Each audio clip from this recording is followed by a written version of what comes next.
we will be talking about the interesting life of Theodore Roosevelt.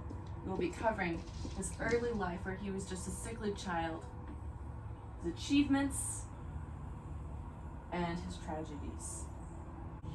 He started out as a sickly child. He suffered from severe asthma and nearsightedness. His father once told him, "You do not have the body, you have a mind. You must make your body."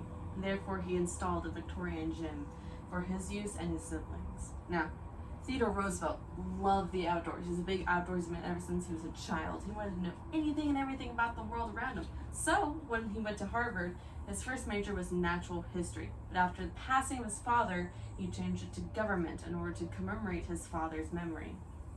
Now, after graduating from Harvard, he went to Columbia Law School, where he was so bored, he wrote his first ever book, The Naval War of 1812, where then he would also drop out after his first semester.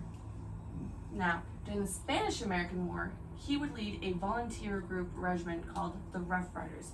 This is where he would achieve his lifelong dream of being hailed as a hero and the glory that came with it.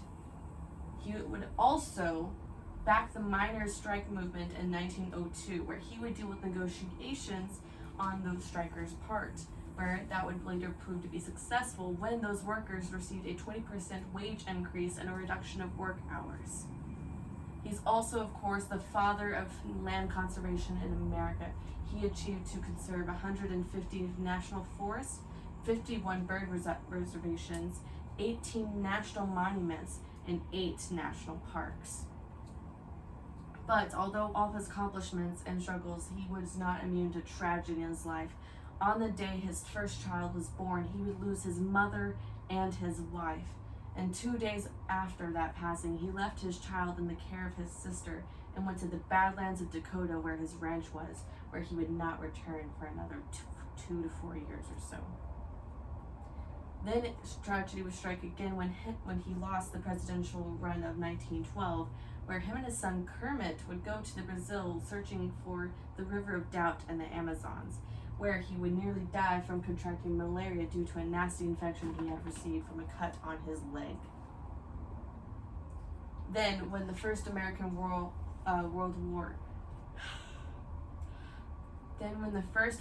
War happened, all 4 of his sons would go and fight for our country. Sadly, his youngest, Quentin, his plane would be shot down flying over Germany during a mission. And then just a year later, Theodore Roosevelt would follow his son and his family when he died in his sleep at Sagamore Hill, Oyster Bay, New York. Teddy Roosevelt had achieved much in his life and suffered through so much, and yet he never gave up. He had so many accomplishments. He got past his nearsightedness and his sickliness and went on through everything he went through.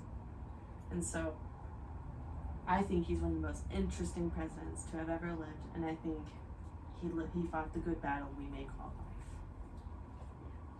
Thank you so much for coming. Bye-bye. How do you ever overcome yours?